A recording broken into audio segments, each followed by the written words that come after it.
Bon, je pense qu'à un moment donné, fallait rentrer. Parce que j'aurais pas réussi à vous faire encore des vidéos dehors pendant que je promenais mon chien, vu la température extrême qu'il fait dehors. Mais, malgré tout, on a parlé beaucoup ces derniers jours et ces dernières semaines des conflits, du conflit ukrainien, du conflit à Gaza, maintenant de la nouvelle invasion de l'Israël, avec le Conseil de défense d'Emmanuel Macron aujourd'hui. Donc beaucoup de choses se passent dans le contexte international et c'est normal que je vous parle pour notre question sécuritaire. On a parlé aussi de la sécurité de la France hors conflit. Mais on va quand même entre deux revenir sur l'Olympique de Marseille qui, je répète, dans un mois, au moins début juillet, euh, reprendra la séance d'entraînement. Là, on parle beaucoup du mercato qui, je répète, est en cours, a démarré début juin et se terminera début septembre.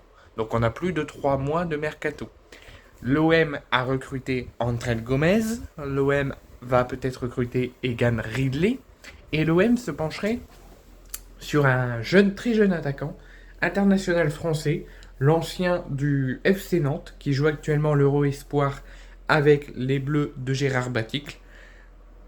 Il s'agit de Mathis Ablin. Mathis Ablin serait pisté par l'Olympique de Marseille en rôle de doublure avec Amine Gouiri. L'OM réfléchirait aussi à un autre attaquant, mais en rôle de doublure avec Amine Gouiri, et notamment en voyant l'avancée du rétablissement de Moumania au cas où il ne serait pas encore à 100%, l'OM se pencherait sur Mathis Ablin.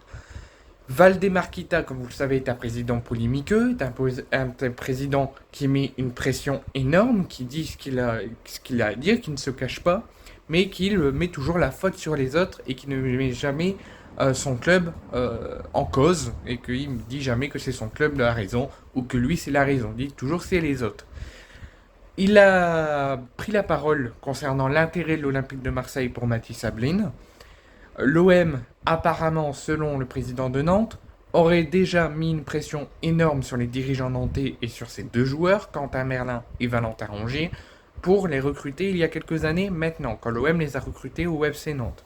Que l'OM avait mis beaucoup de pression, d'alternatives, pour que le FC Nantes cède à leurs exigences pour les laisser venir.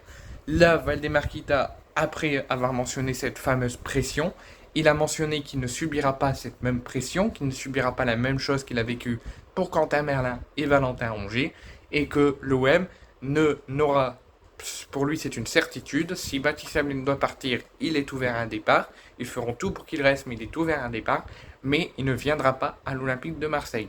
S'ils doivent le laisser partir à l'Olympique de Marseille, ça sera pour plus de 50 millions.